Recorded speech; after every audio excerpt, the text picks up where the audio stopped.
Well, hello, hello. I am back again for another Wet Ink Wednesday, and I have two guests this time. I'm joined by Bridget Winter and Dustin Patrick Winter of Scripted Games. And we're going to talk about Garbage and Glory and Metatopia and playtesting retreats and a bunch of other stuff, I'm sure. Bridget, Dustin, welcome to my interview. Welcome to Thank you my so much interview of for you. having us. Yeah, this is great. Yes, welcome to your interview of us. Well, it's one of these things where it's like we did a video like almost a year ago, a little quick game jam, and that was probably less than an hour of interaction to like meet up and go record it and then say goodbye afterwards and stuff like that. And but like uh, this will be the longest I have ever talked to the two of you, I think, right? And so I'm looking forward to that because like these You're putting a lot of interviews, pressure on this conversation. well, well, it's Get it not that. right, It's man. the convention. It's the convention thing. It's like there's never enough time at a convention Yeah. to do that because everybody's got 700 events and you're running from one place to the next and usually at a convention you're there to do a job at which is either sell your game or get your game purchased by a publisher or I've got to work the unpub room for these 7 hours or whatever. And at the same time, 10,000 people are screaming in your ear. You're making it sound like a nightmare. I don't know why we do Well, I that. remember too, like when we did this at PAX, we thought we had a spot, right? And then we didn't have a spot. It was like, oh, Oh, it's not going to work. And so we're even trying to find a spot to even do Oh, you it. mean when we did the The game game jam. jam Yeah. with you? yeah. Yeah. I think I have a spot was notional at best. It was like I know where we're gonna start trying to find a quiet corner. Like I think that was the best that you do. And I that those game jam videos, like the ones that I've some of the ones that I've done this year, like the one I it was at Gamehole Con last month at the time of recording, and we did one in the car. Like we went out to sat Oh in the my car and put the camera up on the dashboard, and there were many problems with that idea, but it was like there's no spots in the God. room. We looked around the hall, no spots, so we went out in the parking lot and sat in a car. And so I that's sort of like where can we find a spot? It's a con that there's people walking past is sort of like the energy of those things. But this is Okay, if we ever do a game jam again, that's the concept is find the spot. find the spot. It'll Yeah. just be continuous, like we're just gonna talk as we walk around looking for a spot. hmm It's not a bad idea. That's not a bad idea. So I want to start with my hearing about like your start as game designers. Like, I mean, obviously, if it happened simultaneously, then that's great. You can tell it together. But if you've got like different routes into the design process or whatever, but like what you asked earlier just a second ago, like why do we do this? And so like why do we do this? Like what is it? How did you come into games and get into the hobby? Because you don't just accidentally make role-playing games. You kind of have to Or intend do to. you? Well, you might. If that's your story, please tell me all about it. Yeah, I mean, I think it is probably different for both of us. So, do you want to go first? Do you want me to go first? You go first. You want Go me to go first. first? Go Okay. ahead. Yeah, I mean, I guess for me, it's probably a little bit less of a traditional path. I did not start really even playing role-playing games until my early 30s. It's not something that I grew up with. However, I think I was in parallel to it my entire life without Mm, really fully realizing it.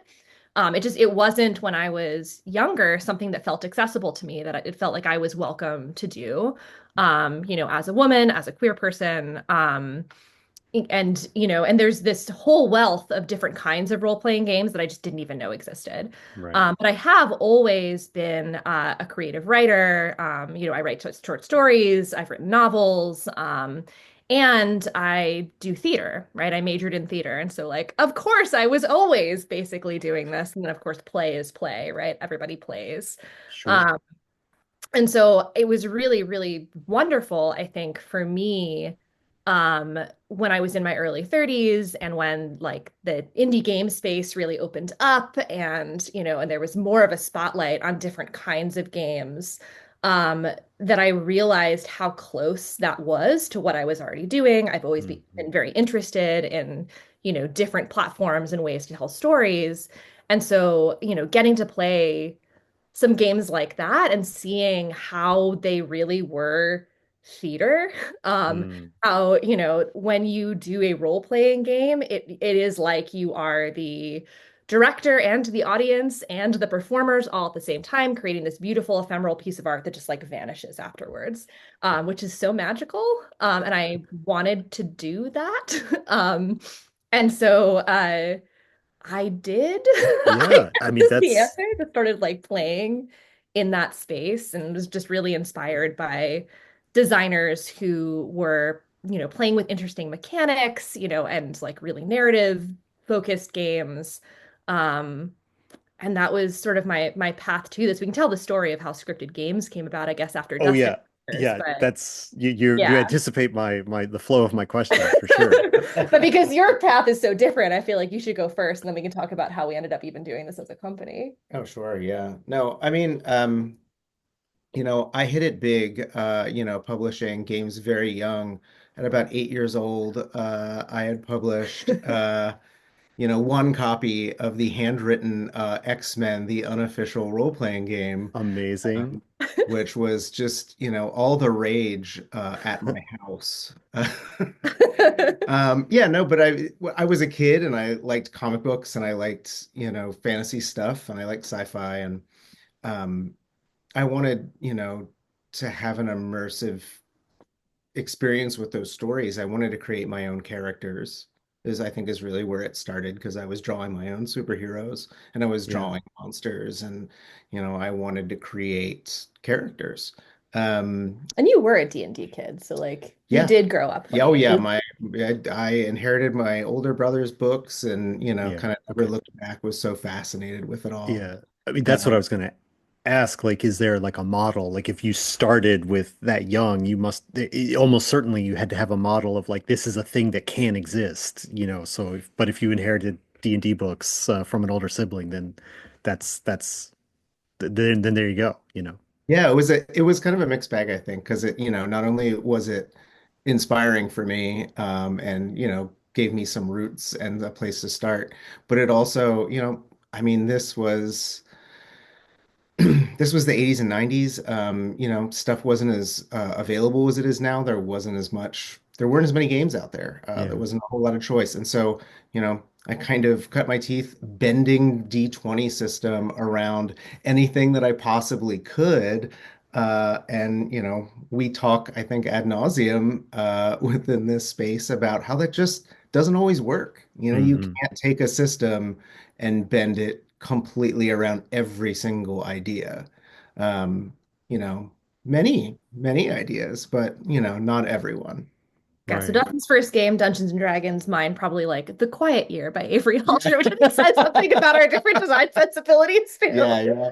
Yeah, I mean there is one that is I mean I haven't played in years, but like for me it's Rifts. That's the game that is like this is the platonic ideal of a role-playing game because it's the one that I played the most at the right age when that's like okay, that's what a game is. And so everything else is like a riff on, like obviously not, but like everything else is that's when I go back to like the primordial image of like what a character page looks like and the choices you make during character creation, stuff like that. That's the one for me that it is.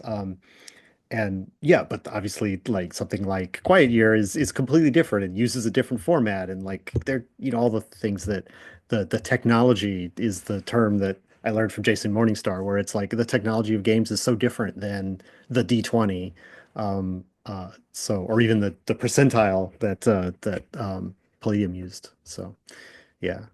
So Quiet Year and then so what is the then like okay, so you're making games, you're thinking about games or collaborative storytelling, and then like does it does you obviously as meet at some point, and then does the games then follow that, or is that like you were Yeah, so together for a while and Yeah. then you rediscovered games? Like, I mean, you don't have to like tell this the isn't a entire this story if is I your really life. should. Yeah, I you know. don't Yeah. have to So do like that. so Dustin and I, prior to even making games, we actually met in a writing workshop. And so I think that Okay. that is sort of useful to know is that we've always been creative partners. And Yeah. so we met writing novels and writing short stories and Yeah. being really interested in speculative fiction and then playing games together and then like playing around with making games as the clear extension of that. Yeah, yeah, And then yeah. Scripted Games, our company, came about because we decided, and this was, I guess, sort of toward the end of deeper pandemic, we decided to take a catapult class. They used to have, catapult doesn't exist anymore, but they used to have online writing classes. And our now friend and business partner, Nat Mesnard, taught one of those classes on interactive fiction. There was a world building class as well. And so we met them through their class and thought they were cool as hell. And they were like very obviously doing something with similar sensibilities to what we were Yeah. interested in doing, and we hit it off. And then I think we met up at a convention, and the three of us started talking about like what if we started a workshop together? We were not talking about a company. That craziness came later. This was like, what if we start a writing workshop with, other people who are interested in this intersection of games, creative writing, theater, like this sort of weird space that made us weird in writing spaces and weird in gaming Yeah, spaces. yeah, yeah. And so Nat pulled in their partner, Patrick Watson, who also makes games and also writes and is a really incredible, brilliant neuroscientist. And then Tiffany Salter had been in one of Nat's classes as well, and Nat remembered how freaking cool she was. And so all of us came together. We started doing this writing workshop and then workshopping each other's stuff. And then, of course, we're workshopping games as part of that. Sure. And then we decided to do a retreat, in the Catskills in New York. We got a house and we spent a weekend writing and making games and playing games. And then by the end of it, we're just like completely enamored with each other and with this process. And like maybe it had some drinks and we're sitting outside around this big bonfire, looking up at the stars and, imagining like, well, what if we just did this? Like, there are all these games we want to see in the world. What if we make them, right? What I if we think this make is how a lot some? of companies end up starting. Is that what do you remember Yeah. anything else No, I related to mean, that? I think it was all my fault. Really. That's what it comes down to is 'cause we were having a great time. And then I decided that, I was gonna go out and build a fire, and we were all like gazing up at the stars, and then then I put on Fleetwood Mac, and then we couldn't help but form a super group at that point. That's just what happened. And we I weren't should have known. gonna start a company right away. We were like, let's just kickstart a game. Yeah. Let's see what happens if we pick one Well, of these games and kickstart it. well, and that's, I mean, but the money has to go into some account somewhere. I Yeah. mean, that's how crowdfunding works. So like you might as Well, and then well, the game ended up making more money than it was just like, of Yeah, course. yeah, yeah. Yeah, yeah. because it was Well, Psychic Trash Detectives. Psychic And Trash so Detectives, we right? did not expect that to make a Which big is starter. a Yeah. 1000% why I reached out to you in the first place because you Yeah. had a game about raccoons, and we'll get to that in a second. But I wanted lovely story, the whole thing, like from writing workshop to more different writing workshop to let's make Psychic Trash Detectives a thing. Like that is the whole process is lovely, and I mean I think you've got like one of the things that like I say that like it's like because I obviously I have my own experience or whatever. It's like I had not met you all or heard of you all really until like last year or the year before maybe, and Until we started making weird raccoon games at the same well, time. right, but like sometimes that means that I have been negligent and that people have a longer history of making games together or they've got a long publishing history and then I just had missed it somehow.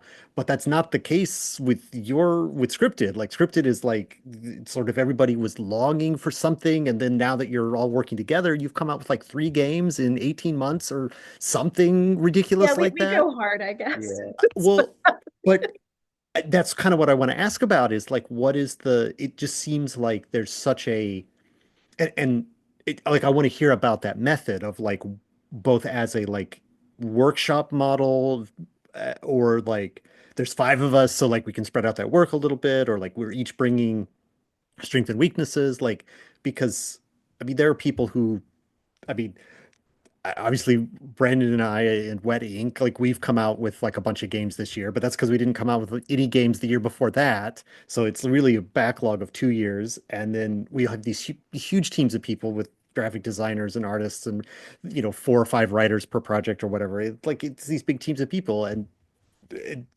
just it's not like better every model is the model that works for you or whatever. I'm not trying to compare the relatively rate them. Just that like I can't imagine being as productive as the smaller group of you has been in the last while. So is it like is it the backlog or is it the support of each other because you've got a whole crew of people?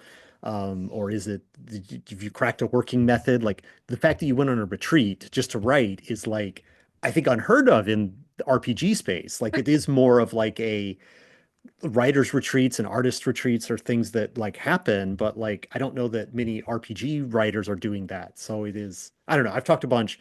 I so Mike, back to you. Like is it does it is it natural there or is it just something what's the secret sauce over there that you guys own on because you're doing a lot of great stuff. That's Yeah, that's I mean, that's I don't know that basically we my found the question. secret sauce yet. If you have it, we'd like to have a little Yeah. bit of a taste. I think we're still kind of fumbling through it, and we've Mm, landed on some things that work, and we've been doing some fast fail stuff, of experimenting, Mhm. and gathering data and trying new things. And I mean, I think the workshopping model does feel natural to all of us Yeah. because we all come from different artistic backgrounds that are not necessarily like just strictly a game space, even though everybody in the group is a gamer and is really interested in making games. Everybody also is a writer and is accustomed to workshop writing yeah. spaces, practices other kinds of Yeah. art as well. And so and then the whole reason we came together was to support one another as artists. And so everybody who's involved in the group is both a practicing artist creating games and other art, and is bringing some business sensibility to the process. And we've sort of been figuring out dividing up those responsibilities. We've sort of leaned in this direction recently, where Nat and I are in this sort of co-directorship, where we're sort of steering the ship together. And I'm kind of working on external marketing, visioning stuff, looking outward. And then Nat is really working on our operations and internal processes in really incredible ways. And then both of us are collaborating on strategic visioning and guiding the organization. But then Dustin, you are doing art direction, and Dustin is a practicing artist, and he has all of these incredible art connections. Um, and is a really great networker. And so he does a lot of the cold ask stuff. It's just like people are sort of playing to their strengths. Yeah. Tiffany has done layout. She's also managing our Discord. Pat is like the distribution whiz and All has right. really All figured out right. how to do Yeah. that stuff. He researched how to set up our LLC and, has set up a lot of the back end processes around that. So like, I don't know, this isn't the most interesting stuff in the world. It's Playing like, to our yeah, strengths. playing to But our strengths, figuring out how it works. And yeah, but I think that is interesting because it is so many of the indie so many people in the indie space are like one person operations, right? Where they have to do all the things that you just said themselves or it doesn't get done, and I think, and some people are still incredibly productive that work that way, which I can't understand how they do it. Like I don't have enough hours a day to do the things that I do. But so I mean I think that makes sense is you've got people who are specializing in different things and everybody's doing the thing to keep the scripted train moving, it's great to have that kind of it would almost be like, I mean, this is obviously every model, it's not every model that works for everyone, right, necessarily, but like more people I think would want that kind of support where it's like, well, you do this and I'll do this, and then we'll do the other half for the other person when it's your quote unquote your game, but they're all our games. And I don't know, maybe there should be more RPG collectives like this, because it I don't know, you're doing a good job with the games. it's Uh, working so far. right. Well, right. And may it continue to do so. So I want to. So I want to ask a little bit more about the sort of like retreat, like, because again, not something I've done. So like, what is that actually look like? I think I went to one like writing workshop years and years and years ago, and like, we read each other's poems and gave notes on them, and then had lunch, and then there was a lecture in the afternoon or something like that. It was like a one day. I think I was in high school. It was a long time ago, but like so I that's the only basis when I say think of like a writer's symposium type thing, but like what does it actually look like when you go fires and stargazing aside, like what is the work that you do at a It's all because it's just that. It's it's just that. just it's just pure Just that we just ideation. look at the stars and then when we leave, there are games. I mean, it's a mix of work and play, and the play part is important, I think, Sure. is what I'm saying that it's a mix of self-guided work where people are coming with projects that they are already working on, but we also are intentionally making space to play together. Whether we are play storming things that we're working on, play testing, things that already exist, that might be kind of in our funnel coming down to potentially be future projects. Mm, But then also just like playing games we like to play, because practicing the act of imagination is part of this, and having space to exercise those imagination muscles is really important. And yeah. so, we structure it as structured as we want it to be. Usually there is some intentional space that is set aside every single day. Everybody is working independently. There is structured time for play, as well as invitations, right, to participate in games and stuff that Yeah. folks are organizing. We have meals together. We take turns making meals, which is also very, very lovely. Yeah. And usually come nighttime, it's just like free time, to play whatever, to Yeah. hang out and talk. And Sometimes you have these pipe dreams of, like after dinner I'm gonna get that last, 1,000 words that you're never going to. Like as soon as dinner happens, then it's all out the window. Yeah. But I think that those retreats are really important. Yeah, I think you had mentioned before that we sort of are spread out and we can spread out some of our responsibilities. We can spread out some of the things that need to get done. But also, I will say that being spread out, being, far apart from our partners, in this, it's really tough. Tiffany's up in Maine and Nat and Pat are up in New York City. And so we get together a fair bit, but it's not like we can just swing by each other's place. It's not Right. like we can, if one of us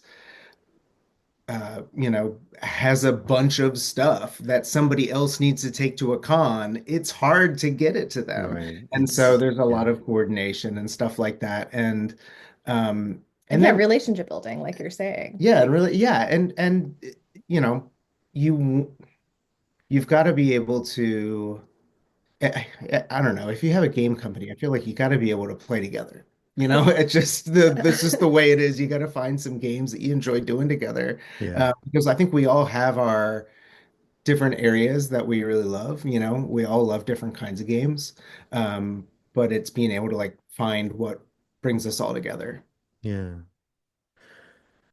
Well, I think building off of this concept a little bit, I do want to ask you about Metatopia. And I told you this before that like I know you just got back from Metatopia at the time of this is being recorded.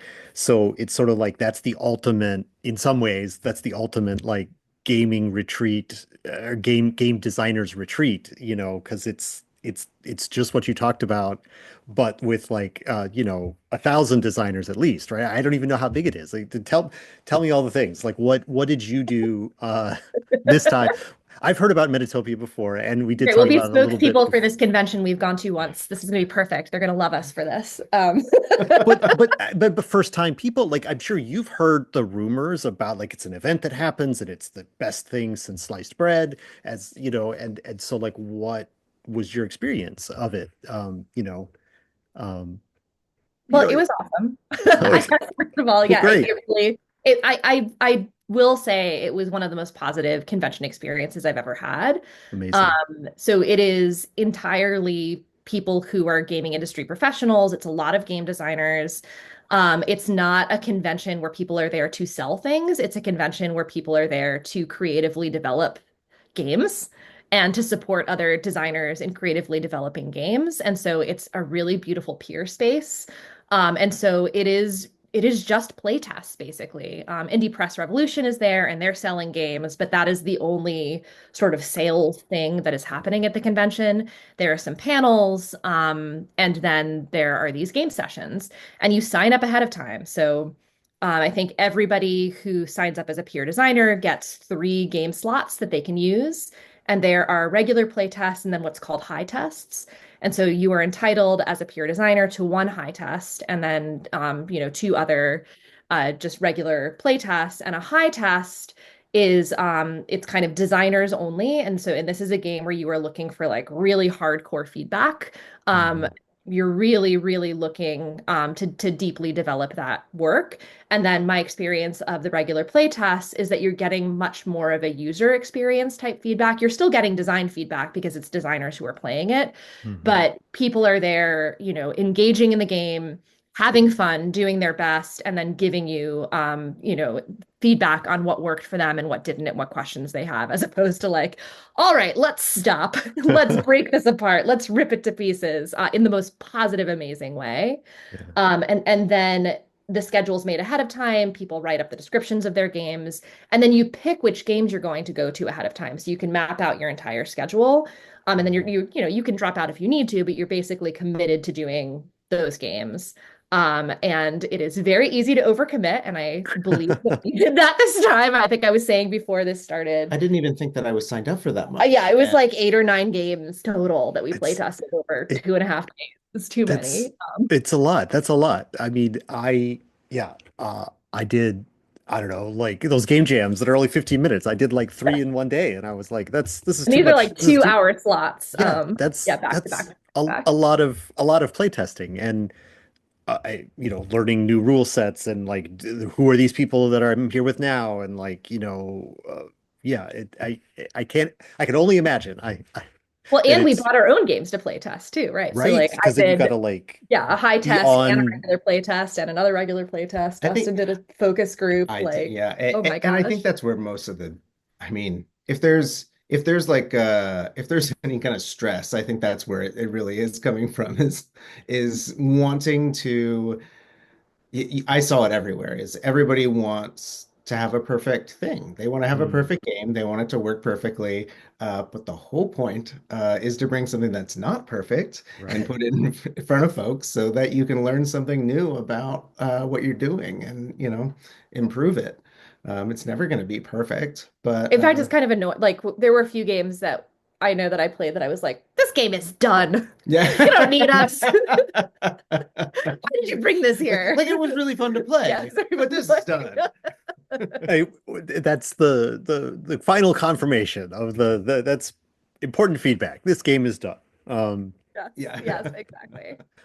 It's I, so I have this idea and I of about like and maybe this doesn't sound like I maybe created a false dichotomy or whatever the in my own head here about like this idea of like kind of generating an idea for a game and like if it's all made of like pencils and written stuff on note cards it's not a game. It is still a game. It is playable. It is a perfect you can get it to the perfect stage without ever like producing it with printed components in a nice box with art on it and stuff like that. um I think there is such a obviously as a publisher, like that's kind of every idea that I'm working on is like, yeah, but I want to push this to the point where like I'm going to make hundreds of copies of it and sell it at a booth. And, like that's sort of where I am, but not necessarily but it's almost like those are two separate activities, right?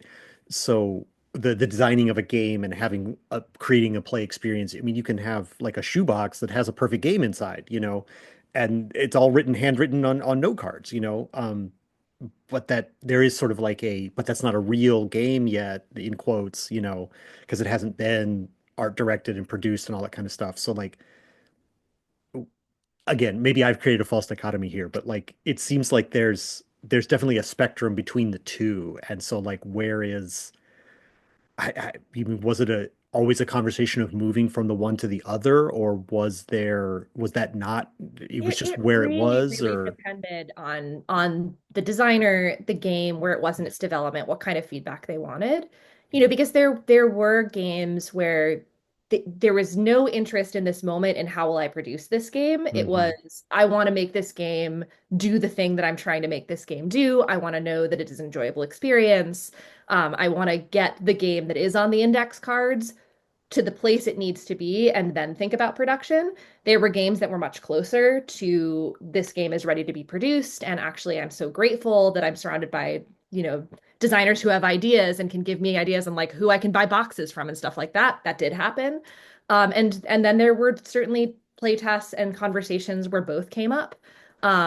And so I think that because in this space there are so many folks who, as you said, are like one person shops or are like partnering with another person and they're like figuring stuff out and they're have to think about design and production at the same time. You had that expertise at the table, which was really, really fantastic. I have also been in spaces, not this time, but kind of outside of Metatopia, where thinking too hard on how a thing will be produced and how you're going to market really does interfere with the creative process of getting it to a place um, where that matters. hmm And so I think that in any workshopping space, and I would describe these playtests as workshopping spaces, it's really important for the feedback to be guided by the designer so they can state ahead of time where the game is, what kind of feedback they're looking for, and they can ask questions and feel like they're empowered in that space to get the feedback that they need in that moment to make it what it needs to be. So that's a very long answer to that question, but I think it's like, yes, both. It depended on sort Yeah. Well, as somebody who hasn't been and talking to two people who've only been once, I mean, I am learning about it, like because again, I think I've run into designers in some of the spaces that I've been in where they're like, this is not a discussion about production. This is only about game design. And it's like, well, okay, then, I guess like that's fine. That's fine. If that's only what you want to talk about, then I'll go somewhere else. But like, um, it is. I just wondered how strong that energy was there with that sort of idea. it didn't feel Again, intentional yeah. And in this particular space. so I have one more question, and then I want to talk about raccoons. So like you mentioned the funnel earlier of like your own game design process as the scripted collective, and like things get shuffled down the funnel or like they juggle down or whatever is one comes out the bottom and then now it's on crowdfunding and now you can buy it, but like there's still others that are like rolling around in the funnel.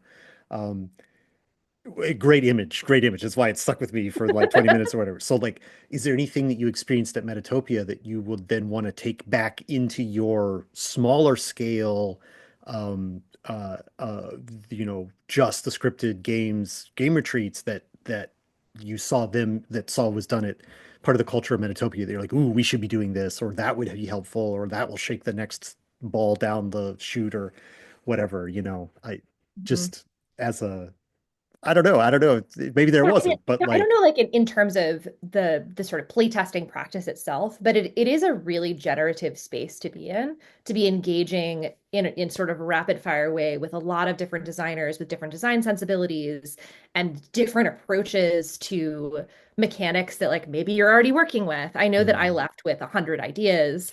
Yep, You know, sure. and on top of that, we were actively playtesting games that we know are going to be next for scripted games. And so it was really helpful to bring things that we got from Metatopia probably to that process as we continue to develop those games. What do you think? Yeah, yeah, I'm developing a game right now. I had a focus group at Metatopia, and I think that this just speaks to a greater experience that I had at Metatopia um, of just connection, mm, kindness and sweetness. Like you have all these folks who are, I mean, we're all doing the same thing. And it's pretty vulnerable to put, work that's not perfect. That's pretty raw in yeah, front of you. people and ask them to trust them, to treat it not only with a lot of thoughtfulness, like in terms of helping you make it a better thing, but also thoughtfulness of like, oh, this is another game designer. This is a human being in front of me. I'm not some person on the internet yelling at somebody, Yeah. you know. And it was really wonderful. It was a It was a generous and kind space, I think, for Yeah, I sure. had I came home with some good vibes that I really needed, and Yeah. around my game, around Hobbiton, around just everything.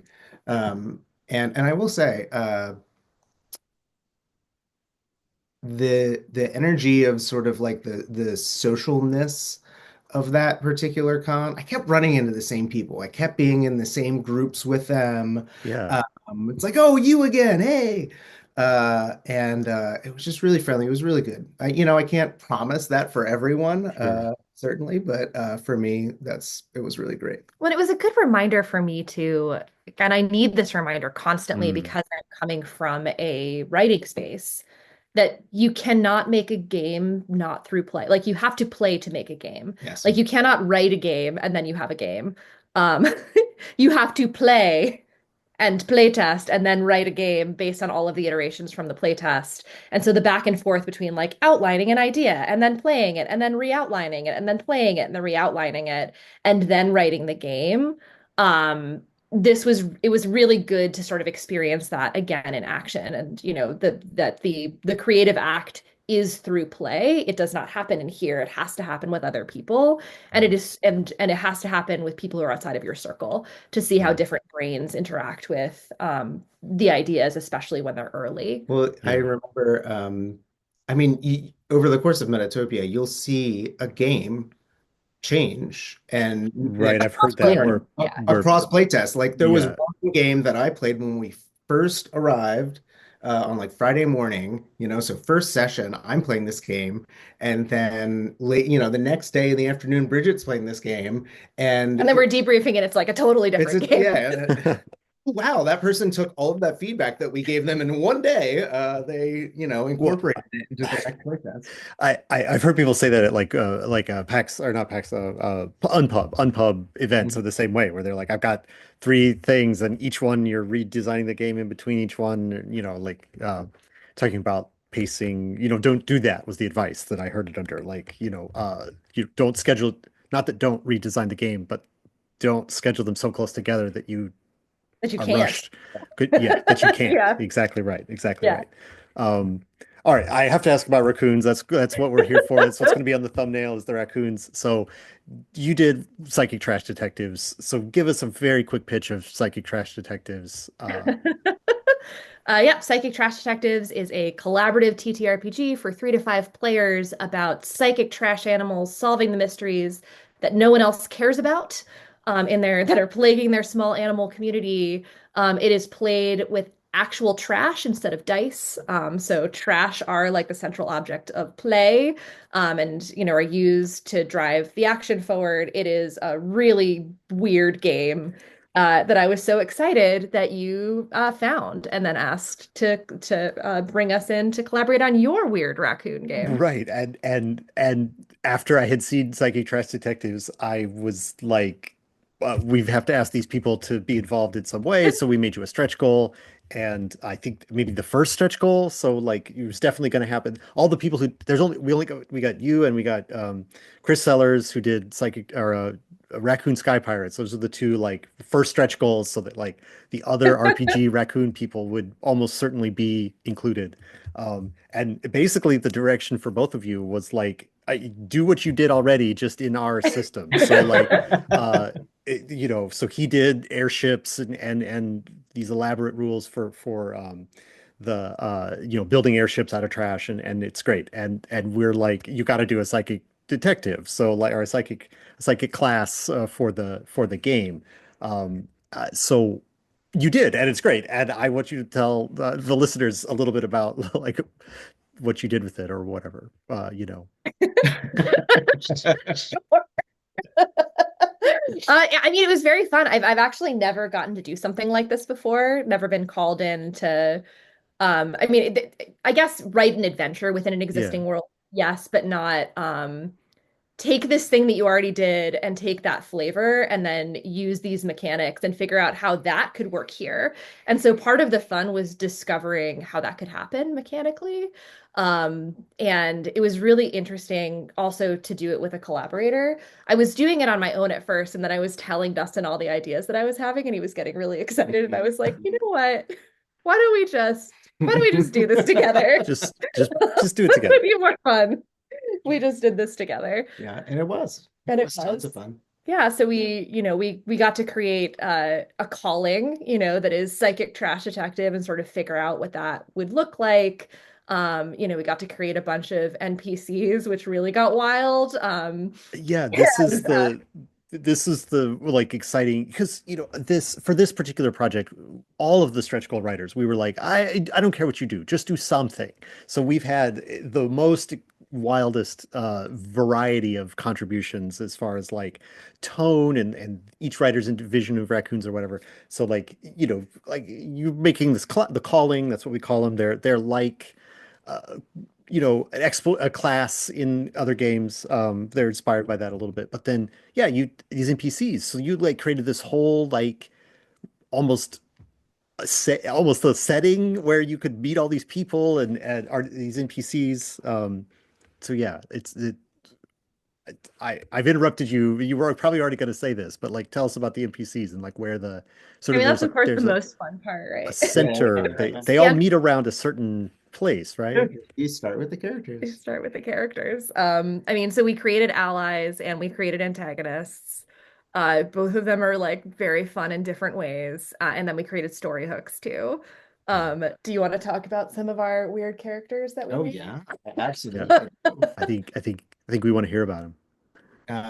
So, central to we kind of started with one idea, which was like, okay, we kind of need a central character and like something that's going on a place. And we had already done some work on the calling, and we're sort of you can't think about like detectives without conjuring a little bit of noir, right? So Mm, suddenly it's okay. like, all right, what would a cat speakeasy look like? You know, and so we needed a speakeasy owner, so that was Jane. And because I start everything with a pun, Yes, all of the puns in our work are Dustin. So Jane Closton was Dustin. Um, I'm who sorry was for the 1d4 the psychic damage I bartender. just inflicted on everyone. I mean, look, Uh, I'm dumb, so I've just now realized that it's a joke. So I'm like, oh, Oh, there. delayed. Reread this and see all of I the Dustin puns I'll that are. have to go back and investigate closely. That's And of course, we included, a variety of different characters who show up at this animal bar where they, serve the Mhm. best aged cat food. Yeah.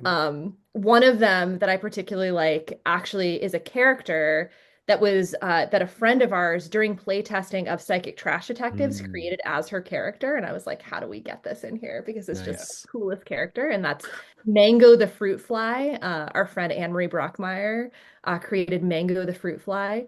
And Mango's deal is that fruit flies have short lives, but they pass on knowledge. And so, like the next time you come in, it might be a totally different Mango, and Mango does not remember anything about you, but remembers things from 10 years ago because of this passed down knowledge. So bad on short-term memory, great on longer-term memory. Mhm. So that was Nice. pretty goofy Uh, and fun. Again, Yeah. another kind of trait that's like perfect. Like you describing this as a noir setting is like this is it is coming together. Like I've read it. Like I've read what you wrote, but like that specific like word, oh, it's noir. I'm like, oh, now I've unlocked like what you're trying to do even more so, right? With the like that's the perfect kind of character to have. Like, yeah, I don't remember what we talked about yesterday, but like I remember what we did last week or whatever, like that's like such a perfect noir type character. Mhm. Um, uh, yeah, that's amazing. We Yeah. have Ricky the baby porcupine, Really who's too Reiki. young to be in the bar but wears a mustache. And if you treat Ricky as an adult, he'll do favors for you. You Perfect. created the Sphinx. Yeah, the Sphinx is a junkyard dog who's sort of like the weaponsmith of this little raccoon world. And I had this idea that he would really love riddles, but the Sphinx isn't like he's not very smart. So it's like he'll ask you a very simple riddle that like is very obvious what the answer is, and everyone's like, "Oh man, So a you have to box?" You so you know? have to flatter the Sphinx to make to by flattering the Sphinx the Sphinx's ego, right? About the like how difficult the riddles are, that gets you the better equipment. Is that the Exactly. Exactly. And I really think that where our work shines is in our antagonists. there's a possum in there somewhere, right? Did you put a Well, there's a possum whole in? posse. There's a whole posse. Oh, And this was right. once again us trying to take something that came from a Psychic Trash Detectives game into this game. And so this was Sarah's table. Sarah Moore has this really great uh, game show that we they did Psychic Trash Detectives was really great, and Dustin was part of it along with some other designers and they created during that game the Fossy Possum Posse as a villain. And so we figured out how to Yeah. Try bring saying this that into 5 times fast. this Yeah, game. it And what they do is they challenge you to a dance off. So you can only defeat them by impressing them, and they're really good. so I have used like I played the game earlier this year and I included the dance off battle that in the game. That was Did it their work? yeah. I mean, they were all for one, it was hilarious. For two, it was definitely like they had to put their raccoon heads together to figure out who was gonna assist in the role to lay down the beat and do the dance off and stuff like that. And yeah, it has already it's out there on the internet. You can see the use of it at the on the Rook and Rasp playthrough of the game that I did.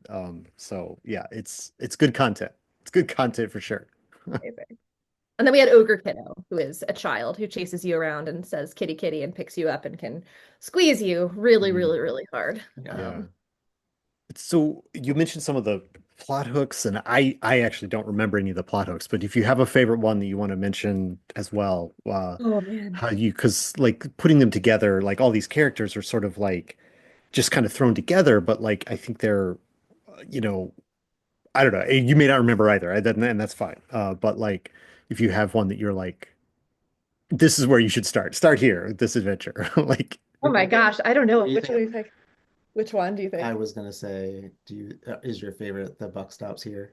I mean, it's probably a tie between the buck stops here and Quill You Go Out With Me as Yeah, two yeah. just completely Uh, different premises. One is a ghost story, Uh, and then the other one is a is a rom-com. yeah. yeah, But the buck stops here is something spooky is happening at the Squeak Easy is what we called it, right, run by right. Jane Closton.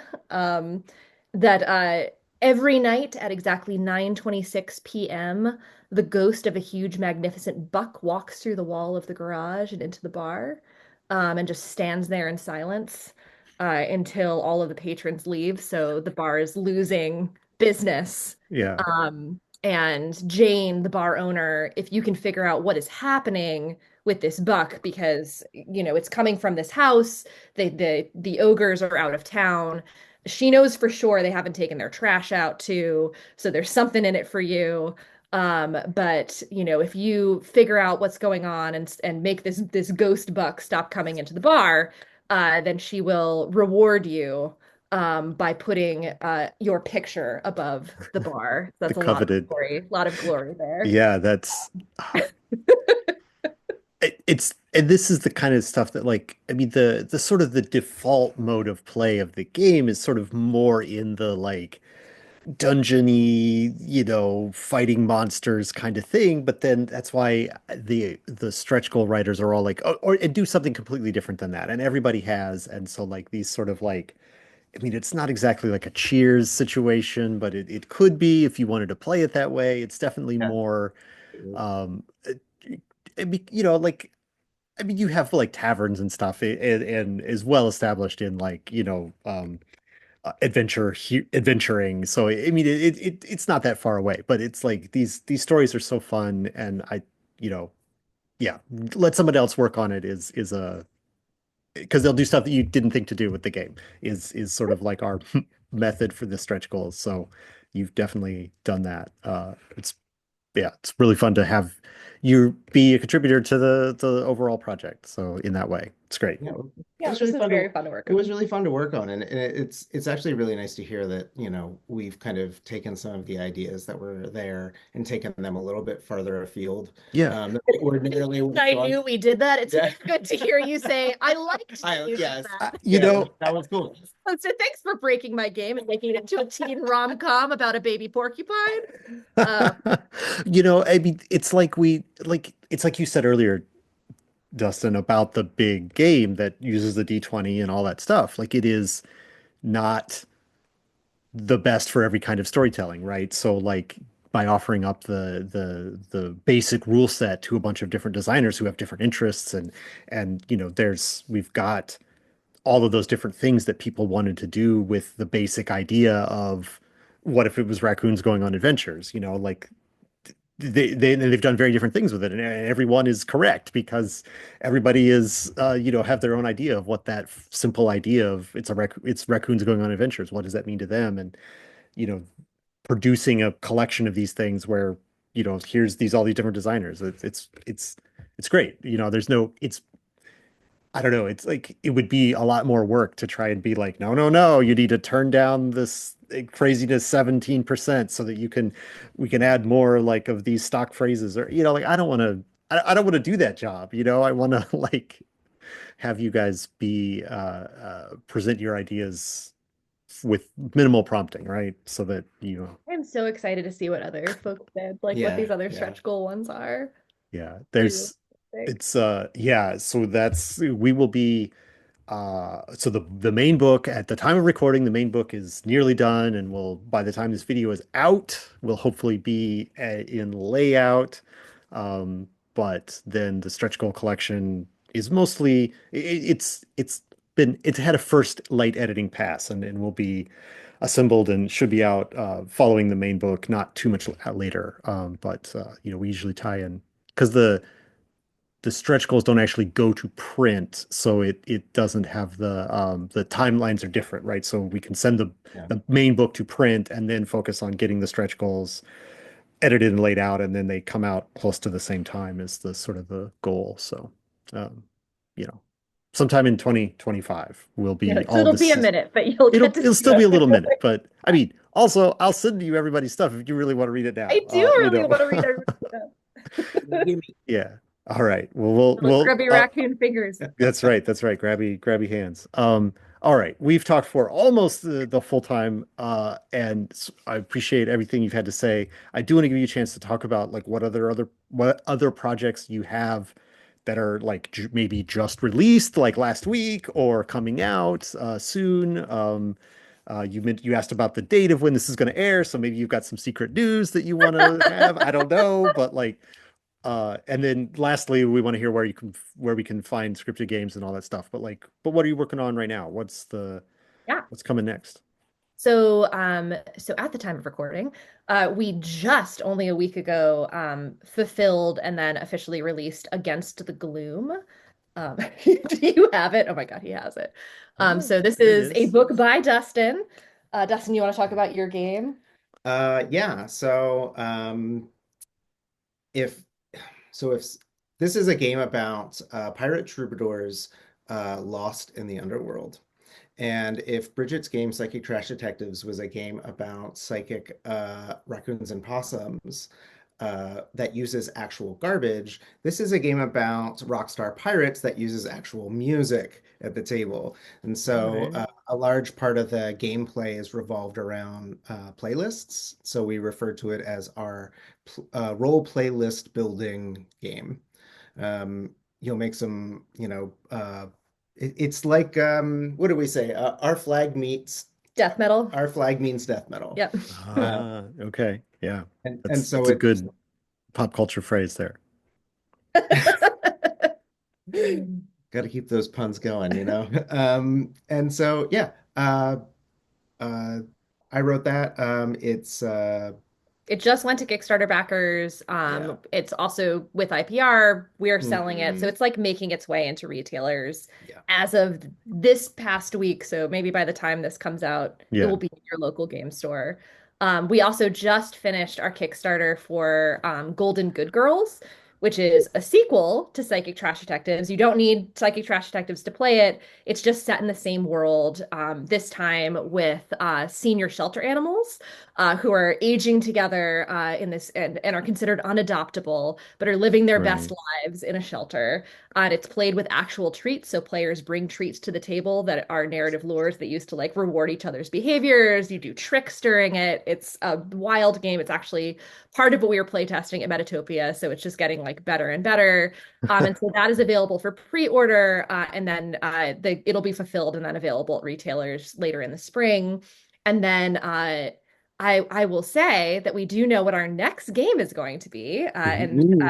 we will be kickstarting this probably in February or March. We haven't quite figured out the timeline yet, but it's going to be a game called by Nat, so Nat Mesnard, called Assemblage, and it is a punk eco fantasy game that is card based and in which you actually play as an entire species.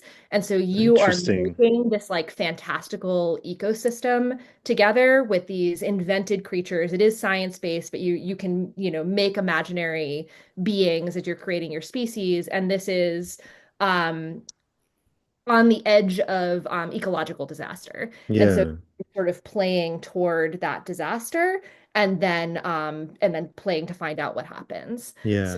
it's a really freaking cool game that I'm very I, I have to ask what like item or like thing from the like world that is not dice do you have to bring in to play that one? Because that seems like Yeah, I see you've that noticed the theme. there's a theme here, there's a trend. Is there like, do you bring in elements of nature or is it just the cards filling that role or is there like I It don't is know. the cards fulfilling that role. I think that part of the innovation in this game is first of all the fact that you're playing not as a single character but as an entire species, It's and definitely a it is little a different. collaborative game that you're discovering through play with cards. It's going to be the first time that we're producing a card-based game, Hmm. hopefully coming in a box with like a little guidebook. It's going to be really cool. We have our artists already picked out. We're meeting with them in early December Nice. to prepare the initial art for our crowdfunding. And so it's very early, but excited enough and committed enough to it that ready to start sharing about it. Yeah, We'll probably make a bigger announcement in December, which is sure. probably around the time that this is coming out. So Yeah, depending, this should be out the first week of December, so yeah. that's when that's when it is there. Uh all right. Well, that I mean, all it all sounds great. It all sounds great. Keep on, keep it on. You guys are crushing it as far as like the having cool games and a proceeding at a good clip as far as like production schedule and stuff like that. So like you're doing something right. So keep doing it is my advice. Yeah, thank you. It seems like maybe a blessing and a curse sometimes because it's like we were just at Metatopia and I'm walking to dinner with Tiffany and we were talking about some game and she said, "What's like Exquisite Corpse?" And I said, "That would be a good name for a game." And so on the way to dinner, we're making a game called Exquisite Corpse. We can't help but do these things. It's like we can't not make a game anywhere we go. Yeah, I mean, especially at a con like that, that's sort of like the idea. There's a ideas are easy. Like you could generate so many ideas, and then like again, the image of the hopper that's like shaking there as you're, and some stuff rattles down to the bottom, like and actually comes out, and it's something you worked on, and but there's a lot of stuff that can you just keep putting stuff in there, and it just keeps rattling around. Like it's easy to fill that hopper up with ideas. But yeah, what game is that, and how soon will we have it out? Is always like the conversation at a con. Yeah, that's the trickier part. Well, right. I mean, like that's again, like I said, like it doesn't have to always, not every idea has to become like a published game in that way that's, produced and stuff like that. But like, yeah, it's so easy to start on a new game. So easy, so easy. Um, yeah, like you said, walk into dinner, you've got it half designed by the time you sit down. Yeah, it's great. Um, I do all love right. game things. So lastly, I want to hear I want to ask, you tell us where you can find your stuff. You talked about the stuff that's already out, the releases you have. I think you mentioned sometime in this conversation about like doing the social media stuff. So like, where is all of that? Where is Scripted Games? Where can people buy your stuff, see your stuff, follow you, talk to you, all the things? All the things. So we are at scriptedgames.com. So our website is a great place to find us as a central hub. So you can buy our books there and our games there, and you can also link to our social media from there. We're most active, I would say, on Instagram, but we're at Scripted Games across all social media. So we're on Instagram, we're on Facebook, we're on Blue Sky. Yeah, We're we're everywhere. maybe not on X anymore. Yeah. We'll yeah. And and then our games are also with Exalted Funeral and with IPR. So in local retailers, so you can find us there. We have a Discord that has been growing and like Yeah. starting to hop, and so would really love folks to find us on Discord and join our community there. Matt is part of our community on Discord, Scripted I Games have, community. We'll I probably be have, talking about this interview after we finish. right. And we'll be I doing was, some game jams there soon. So I think it's like a fun Yeah. time to join because we're gonna start doing some creative stuff together and also some play testing. and is there Nice. a link to the Discord on the website too, or is that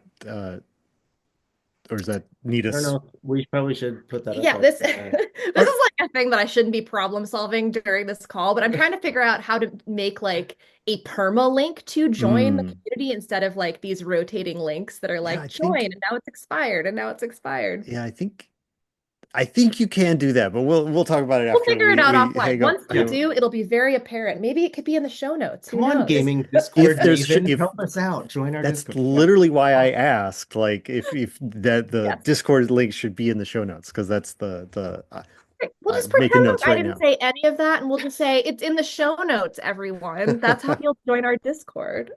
That's how it works. It all ends up in the show notes. The description of the video, that's how it is. Because all right. Again, thank you both for your time tonight to talk to me about your process and your history and all your fun contributions to the industry, right? To the game, the pool of games. You're increasing the human knowledge, right? By like making new things. So The thank you for community. that. The Yeah. community, that even better than all the things I said. Um, uh, and I want to thank you, everybody who watched the video. Thank you for watching. Thank you for doing this. Why don't you come up with a punny name for a noir animal detective creature and put it in the comments to this video so that we I can look at want to them hear and them. Yes, I want to please. be hear all of them. be entertained. Um, thank you so much, and we'll see you around on the internet. Thank you. Thanks, Matt.